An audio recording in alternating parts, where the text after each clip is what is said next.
The Chukchi's ancestors had followed the reindeer eastwards. After thousands of years, they ended up here at the eastern tip of Russia. But they couldn't go any further and were forced to make this inhospitable corner of the world their home.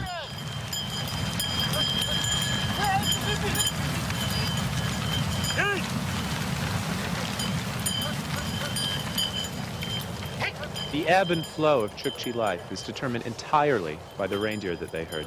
The things they eat, the clothes they wear, even the dwellings they live in, they all come from the reindeer. And this time of year, life is getting pretty difficult, so the herd needs to move on so that it can scrape subsistence out of the snow-covered ground here. What we're seeing right now is the village packing up to move on after the herd. Herding the reindeer together and pulling a few of them off so that they can drag the sledges with the tents.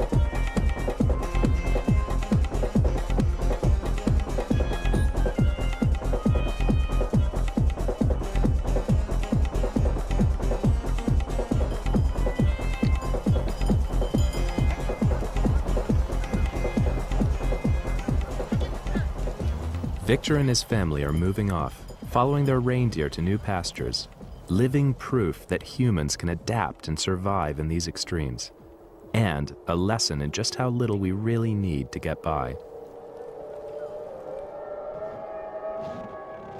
But there's more.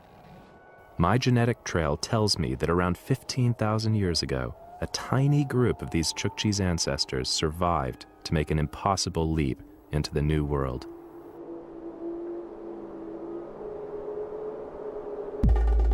A journey which began with Niazov's family in Central Asia, then moved east along the length of Russia, left the ancestors of these incredibly tough Chukchi poised to conquer a new continent.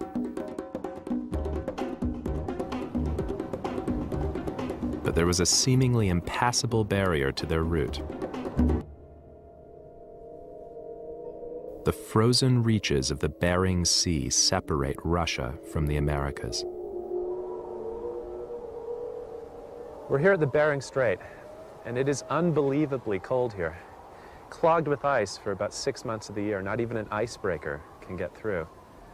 And yet we know that the ancestors of the Native Americans made it through here about 15,000 years ago at the height of the last ice age. How could they have made a trip like that?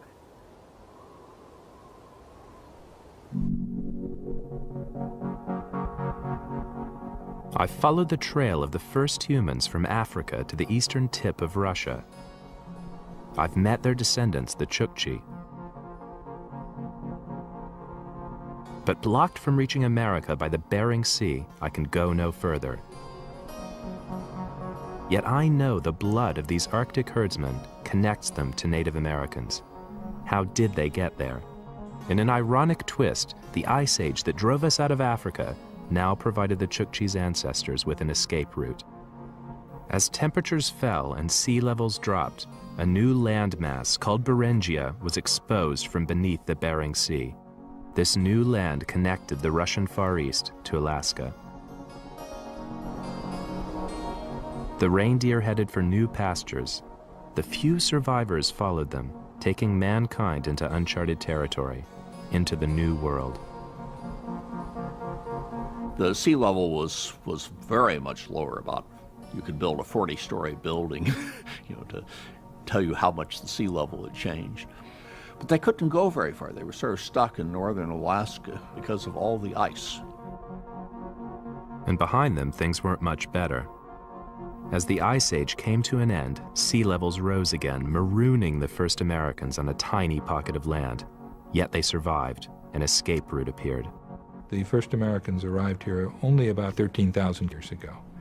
and they probably walked from Alaska down a corridor that existed certainly by 11,000 years ago along the eastern side of the Rocky Mountains. There may have still been ice to the east and the west, but there was an ice-free corridor that they could have walked down, and they arrived in North America. It was essentially an empty environment from their perspective with lots of rich resources.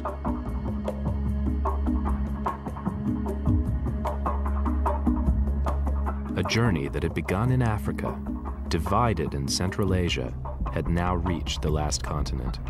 For thousands of years, they had endured the most extreme conditions on Earth, and now this branch of mankind had found a new home. Our ancestors were pretty tough people. They'd survived drought, famine, and an ice age in order to get this far.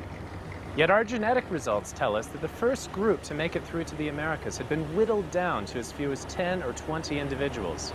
Today, their descendants are carrying, written in their DNA, evidence of those hardships thousands of years ago. But when they did get through, what was their reward? A land of plenty. They'd never had it so good.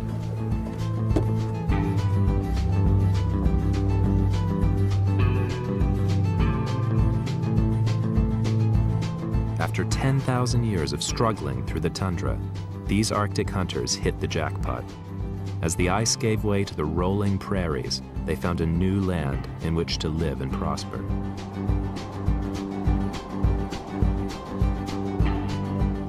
Their numbers swelled, and in only 800 years they had peopled both North and South America. I'm off to meet an ancient tribe who traced their family line back to Siberia, to the ancestors of the Chukchi who made that first migration into the Americas. They're the Navajo, and they live here in Canyon de Chelly, Arizona. The Navajo Indians have been living in North America ever since their Chukchi ancestors first arrived. Canyon de Chelly is one of their most sacred sites. I wanted to tell them about the genetic trail that had led me to them. But I soon learned they had migration stories of their own. Fleming and Letty, thanks a lot for inviting me up here to your place. You're welcome. Enjoy having you. It's gorgeous here. We're glad to share the information about our place here. Can you tell me a little bit about the place, how long you've lived here? This is the junction of Canyon de Chelly. We got this piece of land from my great-grandfather. This is our hogan. We have a story of where we came from, and our story, our origin is a very sacred stories, and it's passed on through generations, and that's your life and your way of where you came from. And I'm sure that these two has some other information too. Phil Bluehouse explained. Well, adding to what Letty has to say, there is a creation and journey narrative that we go back to, and this narrative is quite sacred. It talks about the event of creation. We call that Hajine in Navajo, or at the time of beginning. Do you have any stories about where the ancestors, the ancestors of everyone may have come from? It depends on how you, there are discussions about migrations.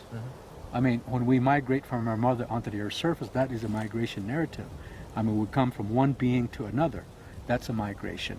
If we believe that we were created here in the Four Sacred Mountain area, this is where we came up from the ground. In other words, we were birthed into this place, just like we are all birthed by our mother. I also have my own sense of what that story might be using science. I'm a geneticist. And everybody around the world is very closely related to each other. We're all part of one big family. In fact, we're all related to people who lived in Africa as recently as 50,000 years ago. That's only about 2,000 generations. So you have distant relatives living all over the world who are essentially African. And you yourselves are essentially African. So am I. Can I show you some pictures of some of the people we've met? Yeah. These are people known as the San Bushmen who live in southern Africa. And they are some of the oldest people on the planet. Are these the people that have that clicking sound? Exactly. Yeah. Okay. Exactly. Fascinating people. Now, the evidence is that the first people who left Africa followed a coastal migration route along the south coast of Asia, and they ended up in Australia. The Australian Aborigines. We visited them. So you're basing this on the genetic trail. Exactly. Now, these people who were in Australia, they mainly were more together as a group, you know, like More cohesive. more cohesive and There are lots of different populations in Australia, speaking very different languages. They have different cultures, different myths. Why do you call something that a people will tell you a myth, as opposed to an experience that they had and they relive it over and over, rather than calling it a myth? Would be able to call it something else, because I have a real strong feeling about that. That, you know, if you call something a myth, it's a substandard event that does not That's a have good any point. relevance, because they are real as we understand them. They're not myths. And Absolutely. That's a very good point. And my bias as a scientist is that I like to see evidence for things. Yeah. Okay. So that was the first migration out of Africa, according to the genetic results that we got.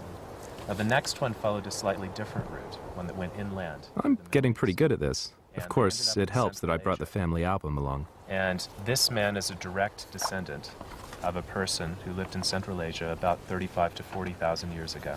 Wow. And his ancestor is also the ancestor of most Europeans and Native Americans. Wow. He's a man called Niazov, who lives in Kazakhstan. Are you the same person that did some research I noticed on the internet that says that the Native American people are somehow connected to Yes. Central Europe, Yes, Central Asia. Central Asia? Yeah, that was a paper that we published last year. Okay.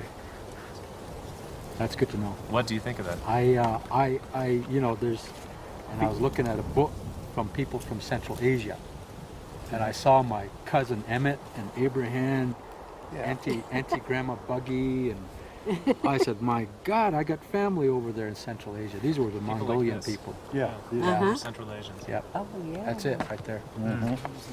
In the eye, he looks like Oriental, and then he's got Negro features to some extent, and also Caucasian, kind of all mixed together. So that's interesting, very interesting. These are the Chukchi people, and they're your They're still distant in cousins. Siberia. They're still living in northeastern Siberia. I visited them recently Oh, they're the ones that have With the this reindeer. with the reindeer. Yeah. Reindeer. I've seen them on TV. Their home is They're Yeah, the home looks like a teepee. And the results show that they are your ancestors. They ultimately made that trip across the Bering Strait into the Americas. Wow. About how tall were these guys here? About 5'8", 5'6", 5'8". Yeah, About not too tallest? tall. Yeah. Uh-huh. And by looking at the genetic data, we can estimate that as few as 10 or possibly 20 people were in that first group, the first wave of migration into the Americas. Yeah. My story about the journey of man came as no surprise to these Navajo. The idea of migration had been central to their own creation story since the beginning of time. The point is that somehow we're finally acknowledging one another from the scientific realm and from the traditional realm, saying that, yeah, the puzzle is starting to fit together. And we complement each other. And we're all complementing each other.